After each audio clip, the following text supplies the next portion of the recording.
Right. మళ్ళీ వస్తాం మీ దగ్గరికి. మనతోటి రాజకీయ విశ్లేషకులు అడ్వకేట్ బండారు రామ్మోహన్ గారు ఉన్నారు. ఆయనతో మాట్లాడదాం. రామ్మోహన్ గారు నమస్తే సార్. కృష్ణ గారు నమస్కారం. రామ్మోహన్ గారు, బిల్లు అయితే పాస్ అయింది. ప్రధానమంత్రి నరేంద్ర మోడీ గారు కూడా అది ఎక్స్ వేదికగా స్పందించారు.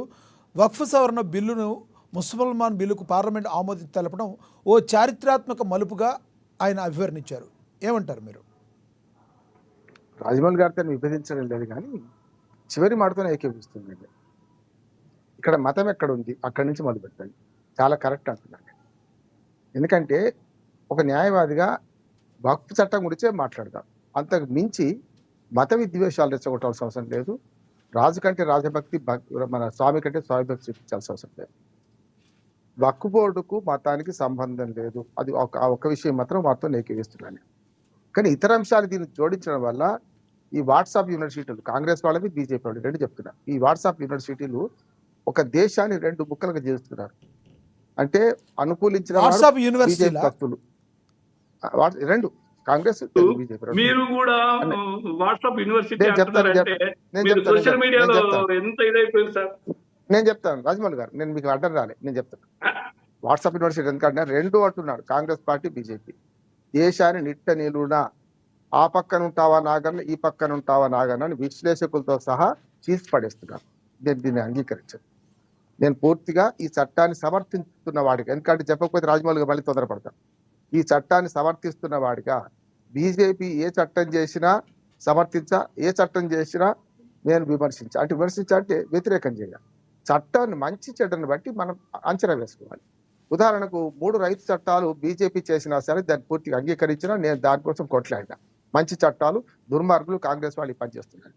ఇవాళ వక్ఫ్ చట్టం గురించి కూడా నేను బీజేపీ చేస్తున్నది, బీజేపీ అధికారంలో చేస్తున్నది, దీన్ని అంగీకరిస్తూనే రామ్మోహన్ గారు, మీరు చెప్పే ముందు కొంతమంది మన ఆడియన్స్ కూడా అడుగుతున్నారు, ఈ వక్ఫ్ మీద కొంతవరకు అవగాహన లేని వాళ్ళకి అసలు వక్ఫ్ అంటే ఏంటి, ఆ సంస్థ ఆ బోర్డుకి సంబంధించిన దాని గురించి కూడా మొత్తం చెప్పండి, విశదీకరించి.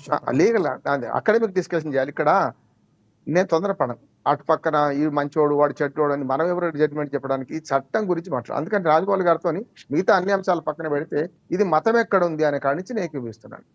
వక్ఫ్ చట్టం ఒక దేవాదాయ శాఖ భూములు ఎట్లనో వక్ఫ్ చట్టం ఆ మతానికి సంబంధించిన ఏవైతే ఆస్తులు ఉన్నాయో అవి సమాజ క్షేమం కోసం, అంటే సర్వశ్రేయ నిధి, కామన్ గుడ్ ఫండ్ గా ఉపయోగపడాలి. కానీ వారితో పూర్తిగా ఏకీపిస్తున్నది ఏంటంటే రాజమౌళి గారితో దుర్మార్గంగా కొందరు పెద్దలు ముస్లింలు ముంచి ఈ చట్టాన్ని వాడుకుంటున్నారు కూడా అంటున్నారు. అక్కడికి వస్తున్నాను. అందుకని ఈ చట్టంలో లీగల్ అంశాలు చూడాలి తప్ప ఇది మతాల మధ్య పోరాటంగా చూడదు. మతం అంటే చెప్తాను నేను. షాబానో కేసులో అద్భుతమైన తీర్పు సుప్రీంకోర్టు ఇస్తే అది పర్సనల్ లా జోక్యం చేసుకున్నా సరే అది కరెక్ట్ అన్నాడు. క్రిమినల్ లాకు మతాలు ఉండవు. హత్య చేసి పారిపోయేటువంటి ముస్లిమా, హిందువా, క్రిస్టియనా, పిల్లల, పెద్దోడా కాదు, అందరినీ వారికి చేస్తారు. అంటే కామన్ గా ఇప్పుడు మనకు నేర చట్టాలు ఎట్లయితే మన అందరికి వర్తిస్తాయో సివిల్ చట్టాలు కూడా కామన్ సివిల్ కోడ్ కూడా ఒప్పుకుంటున్నాను. కావాల్సింది అంటున్నాను. ఉత్తరాఖండ్ దానిలో చేసిన దానిలో కొంత సవరణలు చేస్తే ఇంకా బాగుండేది. నేనేమంటున్నానంటే కొన్ని విషయాలను మన పార్టీల పరంగా చూడొద్దు. మంచి చెడ్డ, దేశానికి ఏది మంచి, దేశానికి ఏది చెడ్డ. రాజమౌళి గారు అన్నారు కదా, దేశానికి ఏది మంచో దాన్ని ఆచరిద్దాం అంటున్నాను. ఇది ఉంది. ఇక్కడ 2 విషయాలు. ఒకటేమో దీన్ని నేను వాట్సాప్ యూనివర్సిటీలు ఎందుకు అంటున్నానంటే కాంగ్రెస్ వాళ్ళు దీన్ని పూర్తిగా వ్యతిరేకించి తప్పు చేస్తున్నారు. దీన్ని పూర్తిగా వీళ్ళు సమర్థించుకునే క్రమంలో ఎదుటి వాళ్ళని తిట్టాల్సిన అవసరం లేదండి. మనం ఏం చేస్తున్నామో మన పాజిటివ్ చెప్పుకుందాం అంటారు. నేను అందుకని ఈ చట్టంలో ఉన్న పాజిటివ్ చెప్తాను, నెగిటివ్ పెద్దగా లేదంటున్నాను. దాన్ని అర్థం చేసుకోవాలి. అందుకని బీజేపీ ఏది చేసినా చెడ్డనే అని అనుకునే వాళ్ళకు నా సమాధానం ఏంటంటే తప్పు అంటున్నాడు. కానీ బీజేపీ ఏది చేసినా సరే మావాడు మంచిగా చేస్తున్నది కూడా తప్పే అంటున్నాడు. అన్ని ఒకటి. జమిలీ ఎన్నికలు వ్యతిరేకిస్తున్నాడు, జమిలీ ఎన్నికలు కరెక్ట్ గా అంటున్నాడు. కానీ ఈ చట్టాన్ని సమర్థిస్తున్నాడు. ఎందుకంటే ఇంత క్లియర్ గా చెప్పకపోతే వీళ్ళకి అర్థమైతే లేదు కూడా. ఈ 2 ఎన్నికలు కూడా వచ్చేటట్టు లేవులేండి. బీజేపీ కూడా దాని గురించి చాలా సార్లు పునరాలోచన చేస్తుంది. ఎందుకంటే బీజేపీ పార్టీకి అది లాభమో నష్టమో దానికి కూడా ఒక క్లారిటీ లేదు.